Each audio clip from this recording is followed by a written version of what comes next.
Marley, a free-spirited woman, learns that she has terminal colon cancer, but things take a turn once God visits her and grants her 3 wishes. We are introduced to the protagonist, Marley Corbett, in the opening scene. She is a carefree woman with blonde locks and big brown eyes. Marley loves to take care of her best friend's daughter. She is great with kids and has a close relationship with the little girl. However, Marley is the type of woman who has no relationships and doesn't plan on having kids either. She sleeps with men and has booty calls, but never lets herself catch any feelings. We see her in the morning waking up next to her dog, and she rushes to get to work once she realizes she's late. Leaving the dog with her neighbor Peter, she hops onto her bike and heads her way. She drives through the busy city and the narrow alleys until she finally makes it to the building. Getting inside, she sees her coworker and bestie, Sarah, a young woman with short ginger hair and a dazzling smile. She helps Sarah pick her stuff up and they head to their office. They attend a meeting about a contraceptive company wanting to get their ranks up. Marley is honest with them and lets them know that they're never going to be #1 because their advertising is mostly targeted toward males. The businessman tries to argue that women don't buy contraceptives, but Marley lets him know that it is the woman that indicates the ways of intercourse. Not being sure whether a man always has a contraceptive on him, women go out and buy it to protect themselves. Marley finishes the meeting with a boss move by handing some contraceptives to the men at the meeting and keeping one for herself. After they finish work, Marley and her friends go celebrate her becoming vice president of the company. At the bar, they all cheer and make a toast in her name.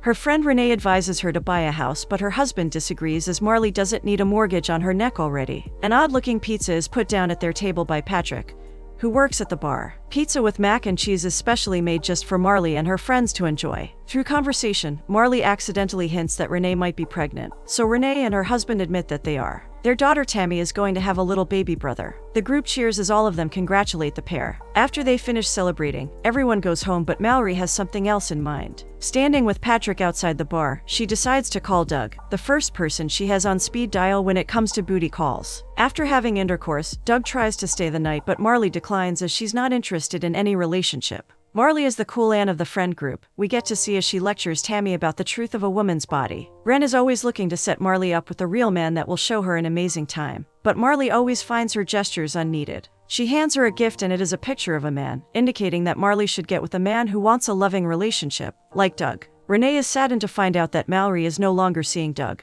but Marley doesn't seem to care. The next day at work, Sarah lets Marley know that her chest is getting smaller. Their boss Rob comes in, so they ask him whether he thinks the same. Not being entertained by the silly questions, he answers yes, but changes the subject to a more work-appropriate one. Marley, being unserious, lets him know that everything is going as planned in a rather silly way. Once he leaves, Sarah gets serious with her, suggesting she visits a doctor. Marley listens to her best friend and we see her in a doctor's office next. An attractive man with brown hair and brown eyes walks in and looks at the mess Marley had made. Looking at him, Marley smiles and asks whether they've been together. Confused, the guy asks her what she means and she says she's joking. He introduces himself as Dr. Goldstein and Marley is shocked because she thought the doctor was going to be someone old. He starts the checkup and Marley admits to losing weight and blood lately. He starts feeling her abdomen and even though Marley is ticklish, she feels a sharp pain on her right side. She had been prescribed a pink-looking juice that is a laxative so she can clean her intestines, and even though that helps her out, she still has to get a colonoscopy. Dr. Goldstein is with her through the process and tries everything to make her feel comfortable. Marley is honest and jokes about having a camera inside her before she asks the doctor to be honest with her and admit whether it's going to rip her organs. Dr. Goldstein laughs at the sudden question and makes sure that she knows it is a slim chance for it to happen, but she has to sign the document because it is procedural. Before the operation begins, Marley makes sure to get the doctor's first name. Julian is the name of the young doctor as he reveals it to her despite not being allowed to. Marley laughs as she turns to the side and soon falls asleep. Waking up, she finds herself surrounded by white fog standing on clouds. Exploring the place, she finds the one and only Whoopi Goldberg. Shocked by seeing her, she starts laughing in disbelief and asks her whether she is God. Whoopi is presented in a way Marley wanted to see her. She is there to tell her that she is dying and that she has 3 wishes. Not believing the situation and not thinking through it, Marley wishes for the ability to fly first. Whoopi grants her second wish as well, which is $1 million, but warns her that it would only be $500,000 after tax. Not knowing what her third wish could be, Marley turns to Whoopi for help, who tells her that she knows exactly what she wants but has to be honest with herself. She gets woken up by Dr. Goldstein, who tells her some awful news. Marley dreads the news and doesn't know how to tell anyone.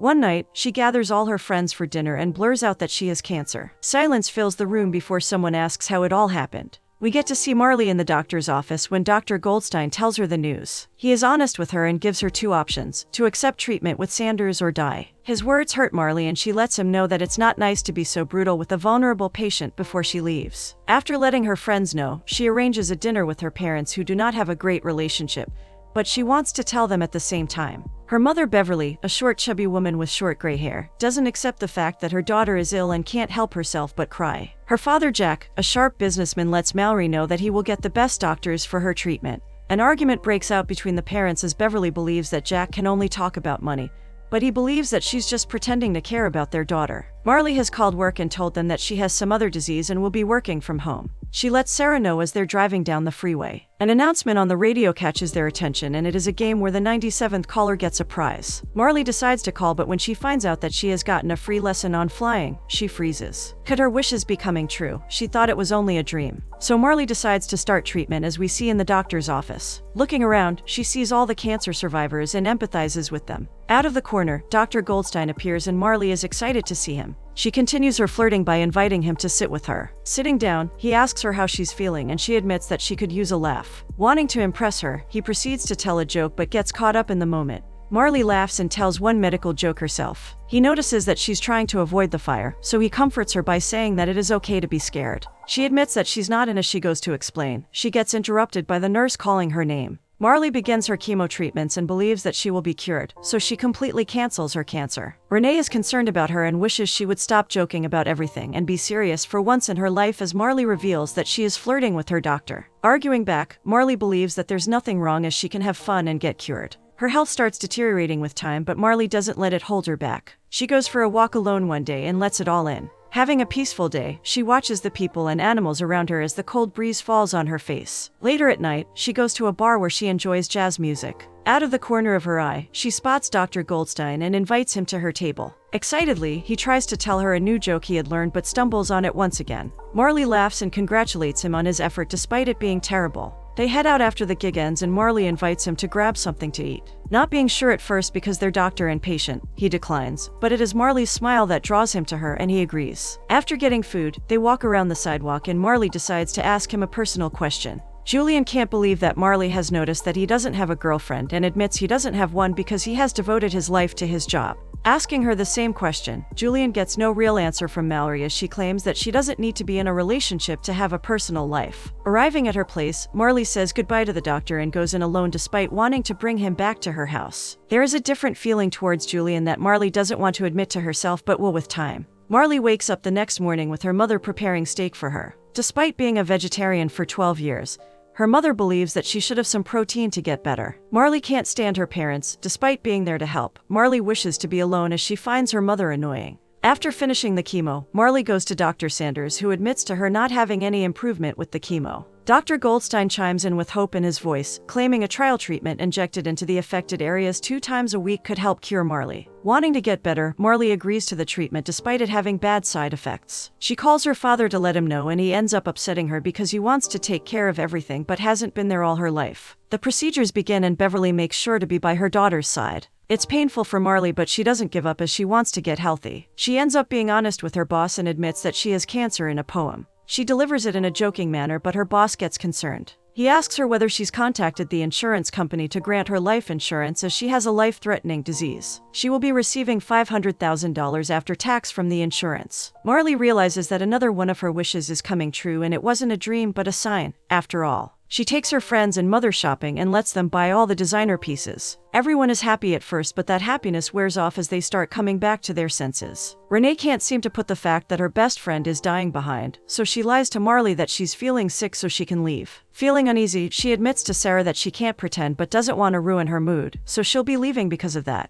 Beverly tries to uplift the situation and make Marley feel better by handing her some clothes to try as she thinks that it would make her better. Marley doesn't like how pretentious her mother is, so she lets all of her anger out on her. Screaming that fancy clothes won't make her cancer away, Marley hurts her mother's feelings, which makes her leave the store. Leaving the store with Sarah, Marley asks her whether she had yelled a lot and Sarah admits to hearing her in the other store. They put the shopping bags in the trunk when Matley experiences a sharp pain in her abdomen. Rushed to the hospital, Marley lays in the bed while they give her some shots. Julian rushes to her side and she feels more comfortable once he's there. She wants him to be honest with her, so she asks him whether it's worth going through everything. He wants to know where it hurts, but Marley continues to joke around, not telling him what the issue is. After they confirm that she is fine, Marley and Sarah leave the hospital. Julian runs over to them and invites Marley to a fundraising event, but makes sure to classify that it's not a date. She doesn't give him an answer straight away, but will let him know on the day of. Getting back home, Marley spends her day laying around, not having the energy to do anything. Peter makes her lunch before he leaves and asks her to answer the door when there's a knock on it later in the night. Nighttime comes and sure enough, there is a knock on Marley's door, but it isn't Peter or someone she knows, rather a very short man called Vinny. He lets himself in and Marley sees Peter looking at her from the hall, laughing. Coming back into the apartment, she wonders how the guy had gotten to her place, but he reveals that he got called from work for a special favor. His nickname is a little bit of heaven and he promises to measure up to it. Finding the man amusing but not wanting to do anything with him, Marley thanks him for the offer, but motions for him to leave. Before he leaves, he tells Marley that she looks bad, but she admits that she's dying. Using his words as encouragement, Vinny admits that he has died twice and came back as a better man. Intrigued, she asks what he had seen and he describes it as floating on water. Marley changes her mind as she invites Vinny back to play a game of cards. He wonders why she's single and she uses her cancer as an excuse. He thinks that she's using her excuses only because she's afraid to let anyone in, as it would hurt her more to get rejected than die. She finally admits to liking Julian, as she tells Vinny about the invitation to the fundraiser event. Wanting to prank Peter, she asks Vinny to pretend to have intercourse, so Peter could listen and think that they actually did it. Peter, being noisy, stands in the halls and listens to the pair having intercourse. The day of the fundraising event comes and Marley spots her date waiting for her at their table. They get a drink and walk around exploring the place. He tries to tell a joke, but it ends up being bad, as always. While laughing about it, they get approached by Dr. Sanders, who looks at them weirdly. Marley notices the weird atmosphere and decides to get some appetizers. He lets him know that Marley has quit the trial, but is more concerned about their close relationship, as it's not professional. Not caring about his words, Julian asks Marley whether she wants to go somewhere else, and she plans it all out. They go to dinner before Marley takes him to a dark alley. Concerned, he asks her where she's taking him and she surprises him when she opens a door that leads to a club called Paradise. It is a club that has drag queens as staff. They dance around and have a fun night as Julian relaxes more. After the party, they walk around and laugh about everyone being attracted to Julian. Stopping for a second, Marley asks Julian whether he believes in God. He admits that as a doctor he doesn't, but as a person, he is not sure. Marley admits that she envies people who do, as it is a great way to spend your life with no fear. Stopping her in her tracks and getting in front of her, Julian asks what she's afraid of. Being unsure at first but answering after, Marley reveals that she's afraid of how her mother will be after her death and who would take care of her dog. Julian asks her if there's anything else she's afraid of and Marley admits being afraid of him not kissing her before the night ends. Julian kisses her immediately and they spend the night at his house, making love. The next morning, Marley admits to Julian that she stopped the trial as she wants to enjoy the quality of life, but he already knows. As time passes, their relationship progresses. They get closer and Marley introduces her friends to him. Spending their time as a normal couple, they visit different places and go partying together. We see them at a barbecue picnic where Sarah seems to be the luckiest. Sitting next to Marley, she admits that she has a date with both of Julian's friends. Across from them is Renee. She is having fun with her kid and husband on the swings. Sarah mentions that Renee's life is looking so good and that hurts Marley's feelings, but she claims that she's okay. It sticks with her as the realization hits her later in the night. Going out to clear her head, she sits in the park before making a decision. Coming back to her apartment, she sees her mother playing with her dog, despite being allergic to it. Beverly notices her and wonders why she's home early. Not wanting to talk, Marley tries to go back to bed, but Beverly keeps asking her different questions. Before going to her room, Marley tells her mother off, but Beverly lets her know that she's happy to have her despite marrying a bad man. Marley takes Tammy to the zoo to cheer herself up. Julian comes from behind and reveals that her mother had told him where she was. Taking a walk, he asks her why she left in the morning and she tries to avoid talking about it. He tries to help her but she tells him off, claiming that she doesn't need a lecture from him. He reassures her that it's okay to be scared, but she cuts him off by saying that no doctor should be in a relationship with their patient. They had a good time but she thinks that they should break it off. Grabbing her face in his hand, he admits that he loves her but she can't believe that someone would fall in love with a dying girl. She tries to push him off but falls to the ground, making her more upset. He tries to help but she screams at him to leave her alone. Taking Tammy back to Renee, Marley notices that Renee's having some sort of a gathering with other pregnant women. Feeling hurt, Marley confronts Renee about distancing herself and Renee tries to justify herself, but tears form in her eyes after hearing the harsh words come out of Marley's mouth. Disappointed by everyone, Marley heads home where she's greeted by Peter and some guy. Peter tries to introduce the guy to her but she tells him off, not thinking about his feelings. Seeking consolation, she turns to alcohol and can be seen drinking while riding her bike. Swinging from side to side, she slows the car behind her but hits the one in front of her. She wakes up with fog surrounding her once again and realizes that she's in the sky. Running around looking for God, she almost falls off the cloud but stops herself in time. Sitting down, she admits to being scared of dying, but Whoopi asks her what she's really afraid of. Marley admits to not having enough time to do all the things she wanted to do, like buy a house, have a baby, and find someone who loves her. Whoopi tells her that she already has that, but the real question is whether she loves him. Not wanting to admit it at first but later admitting it, Marley screams at the top of her lungs that she loves him. Whoopi encourages her to be honest with him, but she claims it's too late because she's already dead. Marley didn't actually hit the car, she swung off the road and hit a sign next to a church. Having all hope in her, she searches the hospital for Julian and tells him how she feels when she finds him. Taking him to a staff room, she kisses him and finally admits that she's in love with him. Calling him her third wish, she hugs him tight and doesn't let go. On their way back, Marley feels the need to tell her mother that she loves her and apologizes for being a bad daughter. Admitting to thinking that Beverly was a bad mother her whole life, Marley realizes that she had been a bad daughter. Beverly, being understanding like any mother, claims that it's alright because it is her job to be naughty. Wanting to make her funeral a celebration of her life, Marley asks Beverly to help her make that vision come true. Beverly accepts, despite her heart breaking to pieces even thinking about it. Marley wants to make peace with everyone, so she can enjoy her time left with everyone close by. Going to Peter's, she jokingly apologizes and admits that she will miss him a lot when she's gone. Looking at her with tears in his eyes, he accepts her offer and they dance like there's music around them. Later at night, she enjoys her evening watching football with Julian when her phone goes off and it's a message from her father, letting her know that he will be coming to visit her. Not being interested, she ignores it, but Julian changes her mind by saying that he's trying, and that some people have a hard time opening up about their feelings. Marley goes to lunch with her father but finds it rather awkward. Her father admits that he's trying, but she isn't interested in wasting her time for nothing. Not wanting to waste any more time, Marley gives him two options. Either he talks about their situation or she walks out and he never sees her again. Her silence says it all, so she takes her coat and exits the restaurant. Before she gets into the cab, her father stops her and tries to fix the situation. He admits not knowing what to do and asks her to tell him. Pissed off, she yells at him that it's not her responsibility, so he shouldn't put it on her. Jack opens up finally. He mentions the time she had told him that she hates him and how it broke him inside. His daughter is dying and he doesn't know what to say since there's nothing to do about it. He begs her to tell him what to say as he admits that he loves her the most. Letting go of the grudge she's held against him, Marley hugs her father and thanks him for the kind words. Wanting to make things right with everyone, Marley goes to Renee's and tries to talk to her. Renee doesn't answer the door, but Marley knows that she's home, so she decides to just let it all out.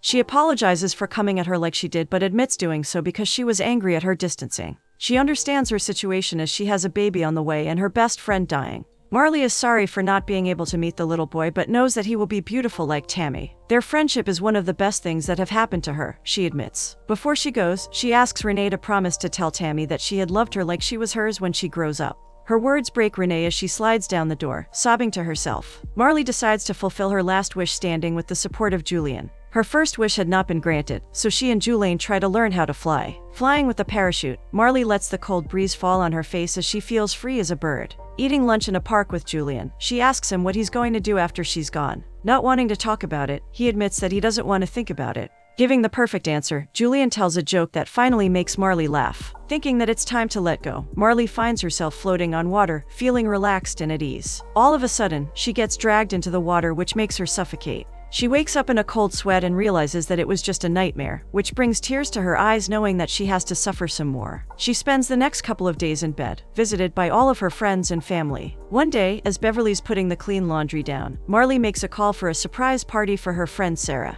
Beverly listens to her daughter with a smile on her face and promises to give the envelope to Sarah from Marley once she passes. Marley hands her mother a gift and it is a beautiful picture of them smiling together. Tears form in Beverly's eyes as her daughter asks her to take care of her dog while she's gone. Beverly promises to take care of the dog and wouldn't have it any other day. Laying next to her daughter, she starts singing the song she would sing to Marley when going to bed and Mallory sings along. Enjoying nature in the park, Marley notices her friend trying hard not to break down, so when she sits next to her, Marley asks how she's feeling. Sarah admits to not being so good, as tears fill her eyes and she asks Marley whether she's afraid. Marley claims that she isn't anymore because she has all of them by her side. They sit together, looking at nature in front of them until Sarah notices Marley not moving. She calls out to her and shakes her, but Marley doesn't respond. Sarah starts crying and panicking as she thinks of the worst. They rush her to the hospital where they stabilize her condition for a little bit, but it is clear that her end is near. Sarah tries contacting Julian, and Peter tries to get Marley's father on the phone. Julian finally sees the missed phone calls and messages and plays Marley's voice message while driving to the hospital.